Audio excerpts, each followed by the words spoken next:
4 críticos y tal, porque, bueno, pues es una película que es muy chocante, sobre todo dentro de su género. Es decir, es una película que es cine bélico a una distancia, o sea, filmado a una distancia que raramente se ve. Es decir, no hay primeros planos, o sea, te deja tanto espacio entre tú y la batalla que luego te sorprende cómo tú te has metido tanto en ella. Es decir, es una contradicción abrumadora. Yo creo que aquí Tavernier, vamos, trasciende a sí mismo. Yo creo que es un director buenísimo, que todas sus películas responden a dos premisas fundamentales, que es el cine y la ideología, y es decir, nunca se sale de ahí. Es decir, su amor por el cine americano le lleva incluso a hacer sus contrapuntos al cine americano. Es decir, por ejemplo, por poner una referencia que los espectadores pueden ver fácilmente, es decir, cómo trata la crueldad la película de Spielberg, El soldado Ryan, o sea, la crueldad de la batalla, y cómo se ve aquí. Es decir, aquí prácticamente no hay una gota de sangre en toda la película. Pero en cambio, la sensación de, pues casi diría de horror, es permanente. Es decir, esas pasadas a cuchillo por las... Eso es tremendo. Y otra referencia clara que podría ser con Clint Eastwood, es decir, cuando Clint Eastwood hace Bird, su película musical sobre jazz, después Tavernier hace alrededor de la medianoche, que es una película igual pero completamente distinta. Es decir, que tiene una especie de amor a la contra al cine americano que es fantástico. Yo, bueno, señalar que aquí es tan importante en esta película ver lo que cuenta de la guerra como lo que sugiere después de la guerra. Es decir, que creo que ahí es una especie de narración que no te da, pero que te la deja ver y que te llena de una especie de antibelicismo, pero inteligente, inteligente. Muy bien, bueno, pues aquí tenemos la película El Capitán Conan, de Bertrand Tavernier, que es uno de los cineastas sin duda mejores, es el heredero digamos, de la Nouvelle Vague, el que sale después de esa primera oleada de los Truffaut, Godard, Demy, Chabrol, pero que sin dejar de ser un apasionado del cine norteamericano, como sus hermanos mayores, por así decirlo, ha tenido una visión bastante personal del cine. Y esta es una película que a veces incluso uno piensa que está planteada como un documental en algunas partes, porque a pesar del formato de escope que tiene la película, como decía Oti, es verdad, tienes la sensación de estar viendo como un noticiario, donde no se ve todo bien, esa sensación que produce a veces el horror visto por televisión, donde los extras parecen mal colocados en la vida real, no están compuestos para un buen encuadre. Entonces aquí da esa impresión de que lo que estás viendo es absolutamente real y que tú estás en mitad de unas explosiones, de unos humaredas, y que tienes el miedo de que pueda haber alguien detrás de ti y te puede dar con la bayoneta. Eso está muy bien captado. E incluso yo creo que Eduardo decía la confusión, yo creo que está hecha a propósito, que esa confusión es no saber dónde estás y ya no saber quién eres tú, quién es el enemigo, por dónde van a venir, dónde tienes que atacar. Eso yo creo que está muy bien, porque claro, hay una cosa que no se puede poner en duda de Tavernier, es que es un cineasta con un rigor exquisito en la puesta de escena. Yo creo que desde El relojero de San Paul, que fue su primera película, ha sido un cineasta en ese aspecto muy cuidadoso de la forma, como lo tenía Chabrol ya desde sus primeras películas. Es una historia cercana a los senderos de gloria, porque hay también el juicio, la justicia, se ponen, no sé, yo creo que él plantea una serie de preguntas a veces muy confusas porque están en un territorio ya que delimita otras cosas como el honor, la lealtad, el atropello, también el horror que producen algunos de estos soldados preventivos o cazados como en 12 del patíbulo. Para que estén en tu equipo y no dejen formar parte de tu equipo hay que quitarlos del banquillo. Yo creo que es una película muy interesante. Con todos ustedes, El Capitán Conan, de Bertrand Tavernier. Aquí estamos, de regreso de los campos de batalla y de ese mundo que ha reproducido muy bien con el tren, que a veces recuerda a Civago, ¿verdad?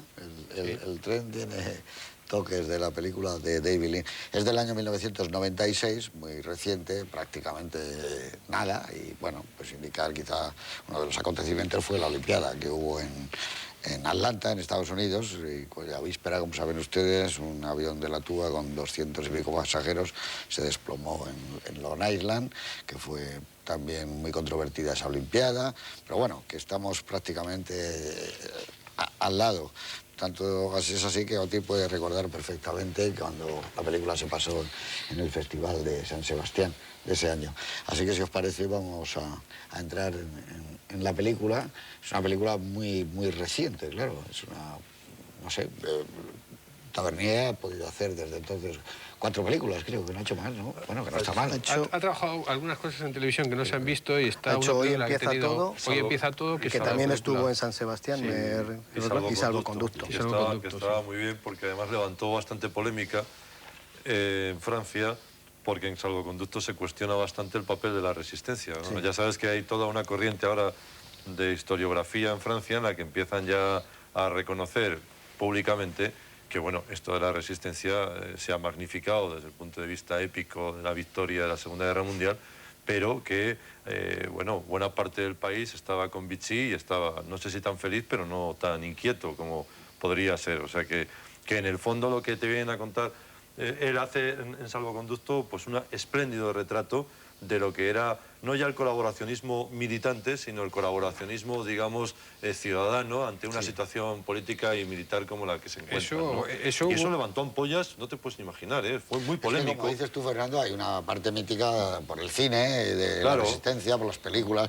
por la literatura, y se han creado, y tampoco eran tantos. Pero eso ya hubo un documental de Marcelo Fouls, Le Chagrin et la Pitié, que ya levantó muchas ampollas en Francia y le acusaron de antinacional. Tavernier es un tipo, vamos a decir, de extracción y de ideología, como se llama ahora, progresista o de izquierdas, pero muy poco dado a lugares comunes y muy dado a criticar cualquier aspecto del sistema, tanto el Código 627 como Salvoconducto o Hoy empieza todo, no son películas fácilmente clasificables, y esta película es muy difícilmente clasificable. Yo por eso, cuando la estaba viendo, pensaba, y por eso lo he dicho en el prólogo a la película, en la presentación de la película, en Baroja, porque Baroja era otro artista inclasificable, otro escritor absolutamente inclasificable. Aquí te mete abruptamente en una historia de guerra, directamente, como ha dicho Oti, en el frente de batalla donde vuelan, pero enseguida te das cuenta, y él lo contrapone perfectamente bien, la lucha entre trincheras, el despliegue de las tropas y los golpes de mano guerrilleros de esta unidad, no me atrevo a decir de élite, porque precisamente no son de élite, sino socialmente de desechos de la sociedad, ¿no? En la que rigen sus propias normas, en el que él ejerce un liderazgo, bueno, pues a un nivel, como tú has citado otras películas, podría citar yo a Peckinpah, que la película también tiene un aspecto peckinpahhiano de vez en cuando, también de este aspecto nihilista, ¿no? Y él lo que sí hace contraponer continuamente son los honores supuestos de la gloria con las miserias de la gloria. Está cuando se lee el parte de final de la guerra, esos interminables partes de Pétain, de Foch, en fin, de todos los generales. Bueno, se ve como los soldados tienen una terrible disentería y abandonan, incluido la banda, las filas para evacuar sus necesidades. No puede haber una interpretación de la marsellesa más horripilante que la que esa banda hace, bueno, y con escenas digamos fuertes, como estar todos formados, estar lloviendo, el coronel que está dando el discurso aburrido, cansado, él mismo no sabe leerlo, prácticamente está cayendo la lluvia y todos están detrás de una tapia evacuando, y hay una contraposición entre lo que puede ser la mítica y la épica de haber ganado la guerra con las necesidades más cotidianas y urgentes que buena parte de la tropa se está encontrando, ¿no? Eso lo dice el propio Conan, dice 3.000 ganamos la guerra y el resto, el billón, etcétera, hiciste la guerra. Hay una cuestión que yo creo que el propio Tavernier traspasa a su personaje, que es una cuestión puramente ideológica, porque estoy de acuerdo, es decir, Tavernier, que ideológicamente está situado siempre en el mismo sitio, pero es cierto que no acude nunca al tópico, y cuando critica el sistema educativo lo hace, o el sistema penal, en fin, que es una persona muy rigurosa en ese sentido. Y yo creo que hay algo que traspasa a su personaje que también es contradictorio aquí, es decir, el personaje es un chulo. Es un chulo, pero también es de un rigor y de una moralidad y de una profesionalidad espectacular. Fuera de duda. Claro, lo que decía Eduardo, el gran dilema que te plantea la película es una frase, está resumido casi en una frase de Conan, casi al final, cuando dice, me dan 3 galones y me quieren fusilar.